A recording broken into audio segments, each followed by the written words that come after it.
Hello, students. Today's lesson is going to kick off right away with two examples where we follow these directions. We're going to state when the following equations and inequalities will be true and when they will be false. So we're looking for when they will be true and when they will be false. So let's look at our first example.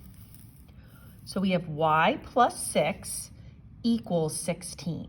So we know how to solve this equation for y. We're going to draw our vertical bar down through the equal sign, and we're going to look at this plus 6. We're going to do the opposite operation to both sides. So we're going to minus 6 here and minus 6 here. And that is going to create a 0 when you take 6 minus 6. So those are going to cancel one another out. The y will float down, and y will equal 16 minus 6 is 10. So remember what it said up above. When will the equation be true, and when will it be false? Well, this equation is true when y is 10. And you can even check that. If you come back and run a quick check, you will see that when you replace the y with what y is, which is 10, 10 plus 6 is equal to 16. So that's a good check. So then when is the equation false? Well, since there's only one answer that y can be, y is 10. There is no other number in the whole wide world that when you add 6, you're going to get 16 other than 10. So the equation will end up being false if y does not equal 10. So any other number. So like if it was 9, 9 plus 6 does not make 16. 100 plus 6 does not equal 16. So the statement will be false anytime y does not equal 10. Hopefully that makes sense. Okay, let's look at one more with these directions. Number 2. So number 2 says, move this stuff here out of the way, 3g is less than or equal to 15. Okay, so I know that this is a less than or equal to symbol, but we treat it the same way as we would if we were solving an equation. This is an inequality, so we're going to draw our vertical bar down through. And now we're looking at the operation between the 3 and the g, which most certainly is multiplication. We know what is the opposite of that, and that is division. So we'll divide by 3. We've done this many times. 3 divided by 3, of course, my pen's jumping out of my hand, is 1. So the g floats down. And now we have less than or equal to 15 divided by 3 is 5.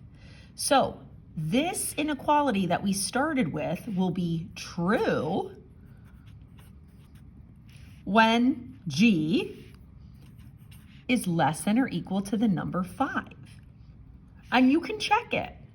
How would you check that? Well, you would have to pick numbers that are less than or equal to 5. So if you can be equal to 5, let's check that. So if we let g be 5, we would have 3 times 5 is less than or equal to 15. I believe that's true because 15 is less than or equal to 15. It's not less than, but it is equal to. If I pick another number less than or equal to 5, like 4, 3 times 4 should be less than or equal to 15. That's 12, less than or equal to 15. That's true. 12 is less than or equal to 15. I could try one more, another number that's less than or equal to 5. Why don't we try 0? 3 times 0 should be less than or equal to 15. 3 times 0 is 0. 0 is less than or equal to 15. So we are true anytime we use our solution and let the g be anything less than or equal to 5. So when are we false? Well, you're false when you're the exact opposite of this. So if you're not less than or equal to 5, then I guess you're greater than 5. So if I put numbers in that are bigger than 5, it should be false. Let's see if it is. If we do 6, for example, 3 times 6, that would be 18, and that's not less than or equal to 15. Even if I do 5.1, 3 times 5.1, if I grab my calculator, if I take, so you can see that there, actually, let me turn my lights up a little bit so you can see that calculator a little bit better. If I take 3 times 5.1, I get 15.3, and that is not less than or equal to 15. So you're going to be false for anything greater than 5. Okay, moving on. There's one more style of problem we're going to do today, and that is this. So this says, which of the number or numbers below make the equation or the inequality true? And these are your answer choices. So keep in mind that these brackets, any of these answers we're looking for when we solve our equation. So let's look at number 1. It says m plus 4 equals 12. So let's solve it by drawing our vertical bar, subtracting 4 from both sides. Float your m down, and 12 minus 4 is 8. Do you see that answer up there? Ding, ding, ding, ding, right there. So which of the numbers below out of these make this true? The answer is 8. Good. Let's look at the next one, number 2. How about m plus 4 is less than 12? Well, let's see what happens here. Let's minus 4, cancel, float the m is less than 8. So now I'm not looking for m equal to 8. I'm looking for numbers less than 8 that are going to fill in here and make this true. So m less than 8. So let's go up here. Which numbers in this set are less than 8? I would say the 0, the 3, and the 5. So my answers would be the 0, the 3, and the 5. Those are the ones from the set that work. And you can check them. Check it out. If I put 0 for the m, 0 plus 4 is definitely less than 12. Put 3 in. 3 plus 4. Yep, that's 7. That's less than 12. And 5. 5 plus 4. 9 is less than 12. So these are good answers. But see, it couldn't be 8. If I had chosen 8, watch what happens. 8 plus 4, that's 12. 12 is not less than 12. It's equal to, but it's not less. Okay, 2 to go. What about this one?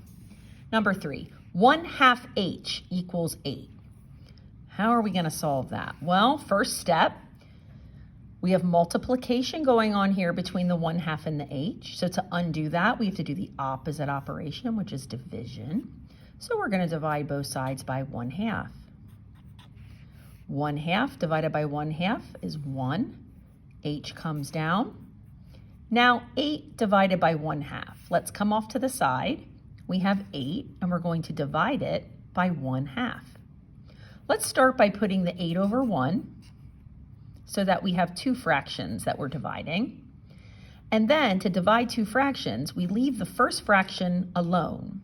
We change the division sign to multiplication, and we take the reciprocal of the second fraction, and we're going to multiply straight across. 8 times 2, 16.